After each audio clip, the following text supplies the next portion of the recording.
अस्मत्गुरुसमारम्भां यतिशेखरमध्यमां लक्ष्मीवल्लभपर्यन्तां वन्दे गुरुपरम्पराम् ஆழ்வார்கள் வாழி அருளிச் செயல் வாழி தாழ்வாதுமில் குறவர்தாம் வாழி ஏழ்வாறுமைய அவர்களுரைத்தவைகள்தாம் வாழி செய்யமறை தன்னுடனே சேர்ந்து அகலகில்லே நிறையுமென் அலர்மேல் மங்கை உரை மார்பா நிகரில் புகழாய் உலகம் உன்னுடையாய் என்னையாழ்வானே நிகரிலமரர் முனிக்கணங்கள் விரும்பும் திருவேங்கடத்தானே புகழொன்னில்லாவடியேன் உன் அடிக்கீழமர்ந்து புகுந்தேனே அகில புவன ஜன்மஸ்தேம பங்காதிலீலே வினத விவிதபூத உராதரக்ஷைகதீக்ஷே ஸ்ருதிசரசி விதீப்தே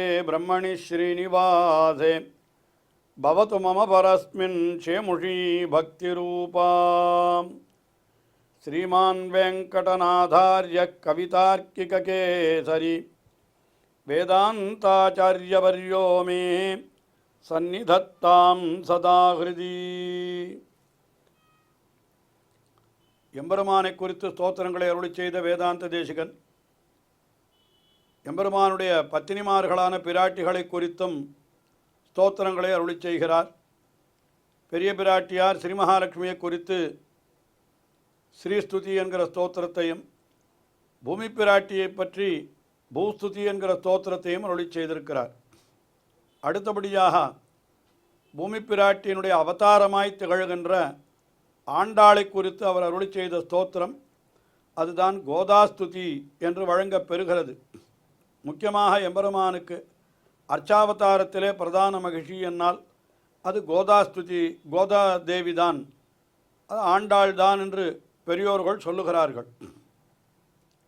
அப்படிப்பட்ட ஆண்டாள் அவளுடைய பெருமைகளை எல்லாம் இந்த ஸ்தோத்திரத்திலே அருளி செய்து கொண்டு வருகின்ற வேதாந்த தேசிகன் இப்பொழுது 10வது ஸ்லோகத்திலே என்ன தெரிவிக்கிறார் என்னால், இந்த ஆண்டாளுக்கும் கூட என்ன பெருமை, இவளுடைய சம்பந்தத்தாலே தான் இவளுடைய தகப்பனாருக்கும் பெரியாழ்வார் என்கிற பெயர் ஏற்பட்டது என்று அப்படி ஒரு அர்த்தத்தை சாதிக்கிறார். பெரியாழ்வார் என்கிற பெயர் அவருக்கு ஏற்பட்டதற்கு என்ன காரணம் என்பதற்கு ஆராய்ச்சி பண்ணினால் பல காரணங்கள் சொல்லப்படுகின்றன. மணவாள மாமனிகள் உபதேசரத்ன மாலையிலே காட்டுகின்ற பொழுது பொங்கும் பரிவாலே வில்லிபுத்தூர் பட்டர்பிரான் பெத்தான் பெரியாழ்வார் என்னும் பெயர் என்று இவர் மங்களாசாசனம் பண்ணினார் எம்பெருமானுக்கே. அதனால தான் இவருக்கு பெரியாழ்வார் என்கிற பெயர் ஏற்பட்டது என்று அவர் அப்படி ஒரு அர்த்தத்தை காட்டினார். ஆனால் இங்கே இந்த 10வது ஸ்லோகத்திலே வேதாந்த தேசிகன் மற்றொரு காரணத்தை காட்டுகிறார். என்ன காரணம்? ஆண்டாளோடு சம்பந்தப்பட்டு ஆண்டாளுக்கு தகப்பனாராயிருந்து எம்பெருமானுக்கே இவர் பெண் கொடுத்தபடியினாலே, ஆண்டாளை பத்தினியாக கொடுத்தபடியினாலே இவருக்கு பெரியாழ்வார் என்கிற பெயர் ஏற்பட்டது என்பது போன்ற ஒரு கருத்தை இந்த ஸ்லோகத்திலே தெரிவிக்கிறார்.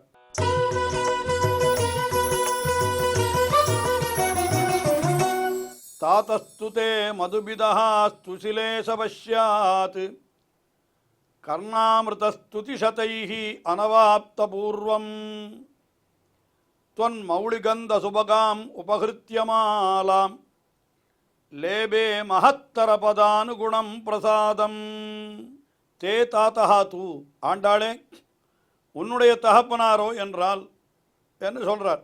அவர் எப்படிப்பட்டவர் தகப்பனார் என்னால் அவனை சொல்கிறார். அவர் பகவான் எப்படிப்பட்டவன்?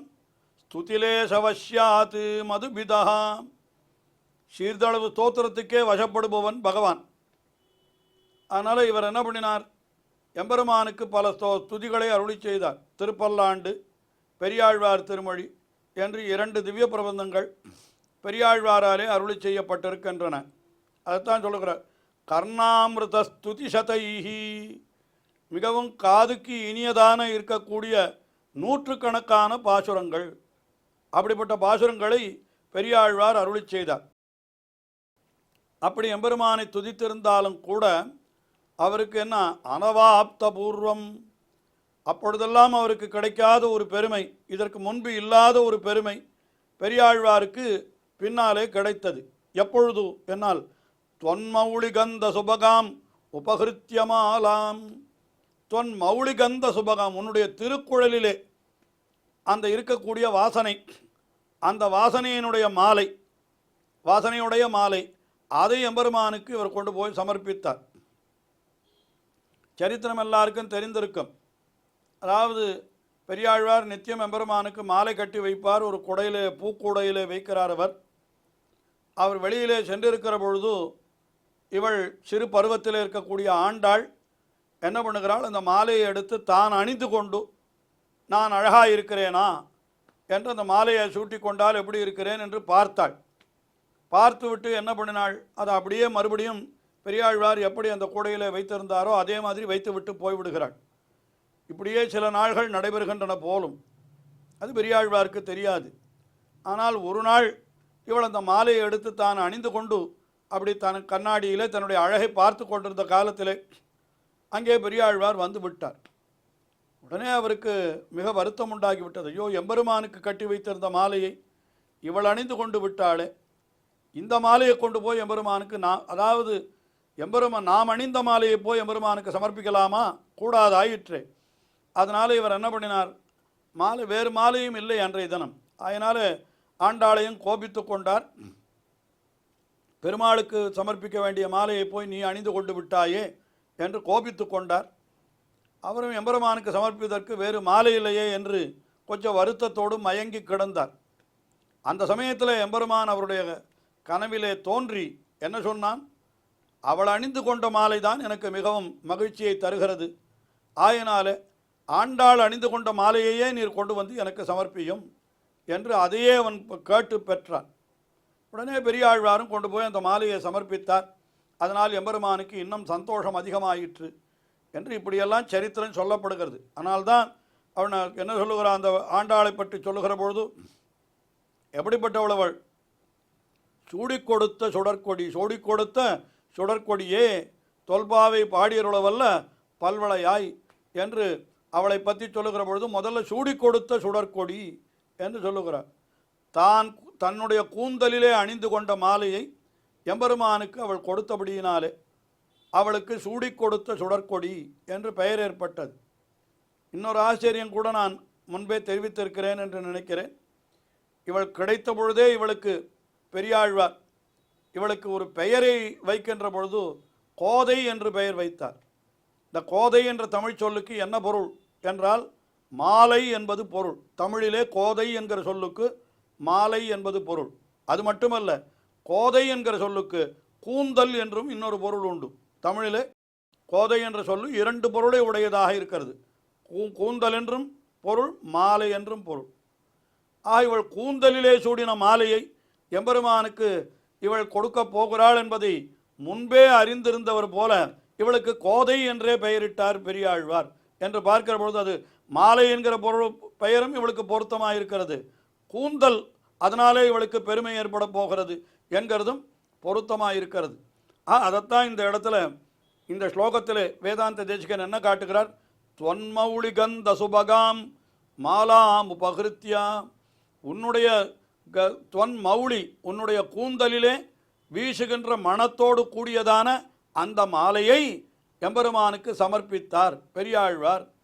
அதனால் அவருக்கு என்ன கிடைத்தது என்னால் லேபே மகத்தரபதானுகுணம் பிரசாதம், எம்பெருமானுடைய பெரிய திருவருளை பெற்றார் அவர். அது எப்படிப்பட்ட திருவருள் என்னால் மகத்தரபதம், மகத்தரபதம் என்னால் என்ன, மிகவும் பெரியவர் என்கிற பெயரை பெற்றார்.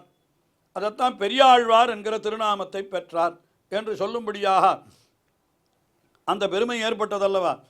என்ன, இவர் வளர்த்த பெண் பிள்ளை, அவள் தன்னுடைய கூந்தலிலே சூடி களைந்த மாலையை கொடுத்தாள். அதை கொண்டு போய் ஒரு எம்பெருமானுக்கு சமர்ப்பித்தபடியினாலே இவர் பெரியாழ்வாராக ஆனார் என்று. அதாவது என்ன, பெரியாழ்வார் என்பவர் கடைசியில் தன்னுடைய பெண்ணையும் கொடுத்தார் அவனுக்கு. அதனால்தான் அந்த எம்பெருமானுக்கே இவருக்கு என்ன பேர், பெரியாழ்வாருக்கு என்ன பேர், சொசுரம் அமரவந்தியம் ரங்கநாதஸ்ய சாட்சாத் என்று சொல்லும்படியாக ரங்கநாதனுக்கே இவர் மாமனாராகிவிட்டபடியினாலே இவருக்கு பெரியாழ்வார் என்கிற பெயர் ஏற்பட்டது என்று அதையும் சேர்த்து நாம் வைத்து கொள்ளலாம். இவர் தன்னுடைய பெண்ணான ஆண்டாள் சூடிக்களைந்த மாலையை கொண்டு போய் எம்பெருமானுக்கு சமர்ப்பித்தபடியினாலே இவருக்கு பெரியாழ்வார் என்கிற பெயர் அந்த ஒரு சிறப்பு ஏற்பட்டது என்பதை இந்த ஸ்லோகத்திலே வேதாந்த தேசிகன் அற்புதமாக காட்டினார். அதற்கு மேலே அடுத்தபடியாக 11வது ஸ்லோகத்திலே ஆண்டாளுடைய மற்றொரு பெருமையை சொல்லுகிறார். மற்றொரு பெருமை என்ன பெருமை என்னால், இவளுடைய சூடிக்களைந்த மாலையை எம்பெருமான் அணிந்து கொண்டு மகிழ்ந்தான் என்கிறது மட்டுமல்ல, எப்பொழுதும் இவள் இருக்கிற திசையையே நோக்கி கொண்டு எழுந்தருளி இருக்கிறான் என்ன, அது ஒரு பெருமை அல்லவா என்று அடுத்த ஸ்லோகத்திலே அதையும் தெரிவிக்கிறார்.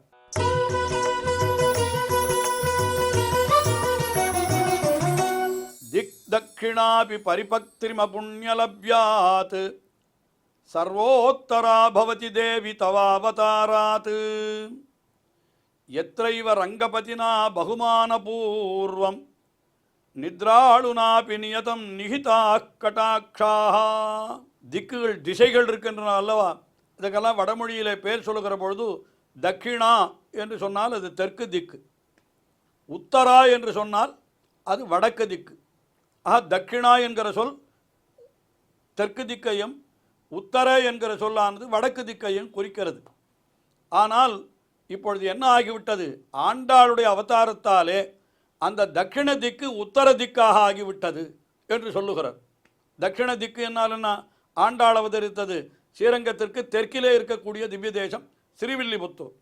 ஸ்ரீவில்லிபுத்தூர் என்கிற திவ்ய தேசம் எங்கே இருக்கிறதுன்னு பார்த்தா திருவரங்கம் பெரிய கோவிலுக்கு தெற்கே இருக்கிறது. மதுரைக்கு பக்கத்தில் ஸ்ரீவில்லிபுத்தூர் என்று வைத்துக்கொள்வோம். அப்போ அது தெற்கிலே இருக்க தட்சிண திக்கிலே இருக்கிறது. ஆனால் இப்பொழுது ஆண்டாளுடைய பிறப்பாலே அந்த திவ்ய தேசம் என்ன ஆகிவிட்டது, சர்வோத்தரா பவதி. இந்த உத்தரா என்கிறதுக்கு உயர்ந்தது என்றும் ஒரு பொருள் உண்டு, உயர்ந்தது என்று பொருள்.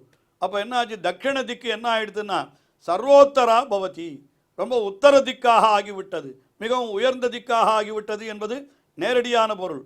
ஆனால் அதில் மறைந்திருக்கிற பொருள்கள் என்னன்னா, தட்சிண திக்கு உத்தர திக்கு ஆயிடுதுன்னா தெற்கு திக்கு வடக்கு திக்கு ஆயிடுது. தெற்கு எப்படி வடக்காகும் என்னால் அது சொல்லில் இருக்கக்கூடிய ஒரு நயம் மிக அற்புதமாக வேதாந்த தேசிகன் இந்த ஸ்லோகத்தில் அப்படி அழகாக காட்டிருக்கிறார். என்ன சொல்கிறார், திக்கு தட்சிணா அபி, நீ அவதரித்த திவ்ய தேசம் தெற்கே இருந்தாலும் கூட, அது தெற்கே தான் இருக்கிறது, அது இருந்தாலும் கூட அது என்ன ஆச்சுன்னா பரிபக்திரிம புண்ணியலப்யாது, அது ரொம்ப நல்ல பரிபக்குவமான புண்ணியத்தை அடைந்திருந்தபடியினாலே. என்ன புண்ணியம் அது, உன்னையே அந்த திக்கிலே பெரும்படியான புண்ணியம் அந்த திக்குக்கு கிடைத்தது. எந்த திக்குக்கு, தெற்கு திக்குக்கு. ஆண்டாள் ஸ்ரீரங்கத்திற்கு தெற்கு திக்கத்தில் அவதரித்தாள் இல்லையோ, அது அந்த திக்கு செய்த புண்ணியம், திசை செய்த புண்ணியம் என்று சொல்கிறார். அந்த புண்ணியத்தினாலே என்ன ஆயிடுத்து, சர்வோத்தரா பவதி, எல்லாற்றை காட்டிலும் உயர்ந்த திக்காக ஆகிவிட்டது. சர்வோத்தரா என்னால் சர்வ உத்தரான்றதுக்கு பெருமை பெற்றதுன்னு அர்த்தம் உண்டு, உத்தரா என்கிறதுக்கு வடக்குன்னு அர்த்தம் உண்டு. அது திக்கு தட்சிணா அப்பி உத்தரா பவத்தின்னு அர்த்தம், தெற்கு திக்காக இருந்தாலும் அது வடக்கு திக்காகிவிட்டது என்று. அப்படி அது ஒரு முரண் தொடை என்று சொல்லுவார்கள். இதெல்லாம் அழகான அலங்கார சாஸ்திரத்தில் இப்படியெல்லாம் உண்டு. அது அப்படியே அழகாக இங்கே காட்டுகிறார். சர்வோத்தரா பவதி தேவி தவா அவதாராத்து, பிராட்டியே உம்முடைய அவதாரத்தால் அந்த தட்சிண திக்கு இப்பொழுது உத்தர திக்காக ஆகிவிட்டது என்று சொன்னார் அவர். அதுக்கு மேலே எத்ரைவ ரங்கபதினா பகுமான பூர்வம் நித்ராளுனாபி நியதம் நிகிதா கடாட்சாக. சாதாரணமாக எல்லா திவ்ய தேசங்களும் எந்த திக்கை நோக்கி இருக்கும்னு கேட்டால் கிழக்கு திக்கை நோக்கித்தான் எல்லா கோயில்களும் அமைக்கப்பட்டிருக்கும். பெரும்பாலும் கோயில்கள் அத்தனையும் கிழக்கு திக்கை பார்த்து அமைக்கப்பட்டிருக்கும். ஏதாவது சில திவ்ய தேசங்கள் வடக்கு திக்கை பார்த்து, அதாவது மேற்கு திக்கை பார்த்து அமைந்திருக்கலாம். சில திவ்ய தேசங்கள், அது ரொம்ப குறைவு தான். மேற்கு திக்கை பார்த்து ஏதாவது 1-2 திவ்ய தேசங்கள் கூட இருக்கலாம். அதான் மேற்கு வடக்கு திக்கை பார்த்து 1-2 திவ்ய தேசங்கள் கூட இருக்கலாம். ஆனால் பெரும்பாலும் தெற்கு என்கிறது சாதாரணமாக அது ஒரு தாழ்ந்த திக்குன்னு சொல்லுவோம். என்ன காரணம், அது யமனுடைய திசை அது. அதனால் பெரும்பாலும் தெற்கு திக்கில் அமர்ந்து காரியங்கள் செய்வதோ, அதெல்லாம் பித்திருக்கள் காரியம் செய்கிற பொழுது மட்டும்தான் தெற்கு திக்கை பார்த்து உட்காரணும். மற்றபடி தெற்கு திக்கை பார்த்து நாம் உட்கார்ந்து காரியம் செய்யக்கூடாதுன்னு சொல்லுவார். ஆனால் திருவரங்கம் பெரிய கோவில் திருவரங்கநாதன் அவர் எப்படி பார்த்துட்டு இருக்காருன்னா தென் திசையிலங்கை நோக்கி தெற்கு திக்கைத்தான் பார்த்துட்டு இருக்கார். எதற்காக தெற்கை பார்க்கிறார் என்று கேட்டால் சாதாரணமாக பொருள் சொல்லுவோம், மண்ணுடை இலங்கை விபீடனர்க்காய் மதில் இலங்கை திசை நோக்கி மலர்கண் வைத்த என்னுடைய திருவரங்கர். விபீஷணனுக்காகத்தான் அவர் தெற்கு திக்கை நோக்கி கொண்டிருக்கிறார். அவன் இலங்கையிலே தானே இருக்கிறான், அது தெற்கிலே தானே இருக்கு, இங்கிருந்தே அவனை பார்த்து கொண்டிருக்கிறார் என்றுதான் ஆழ்வார்கள் பாசுரம் அருளினார்கள். ஆனால் இங்கே வேதாந்த தேசிகன் என்ன காட்டுகிறார்னா, எத்தைவ ரங்கபதினா பகுமான பூர்வம், அவர் சயனித்து கொண்டிருக்கிற பொழுது கூட நித்ரா அழுனா ஆப்பி, சயனித்து கொண்டிருக்கிற பொழுதிலும் கூட அவர் என்ன பண்ணுகிறார்னா தெற்கு திக்கை பார்த்து கொண்டிருக்கிறார். எதுக்காகன்னு கேட்டால் உன்னை கட்டாட்சிப்பதற்காக. ஸ்ரீவில்லிபுத்தூரும் தெற்கில் தான் இருக்குது, விபீஷணன் அங்கேயோ இருக்கான் தெற்கில், ஆனால் ஸ்ரீவில்லிபுத்தூர் ஸ்ரீரங்கத்திலேருந்து தெற்கில் பக்கத்திலேயே இருக்க.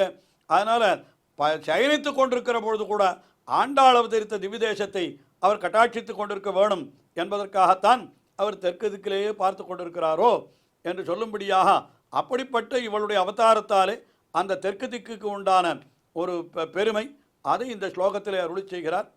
தொடர்ந்து அனுபவிப்போம். ஸ்ரீயக்காந்தாய கல்யாண நிதையே நிதையேர்த்தினாம் ஸ்ரீவேங்கட நிவாசாய ஸ்ரீனிவாசாய மங்களம். ஸ்ரீமத் சுந்தரஜாமா திருமுனிமான் சமாசினே சர்வலோக நிவாசாய ஸ்ரீனிவாசாய மங்களம்.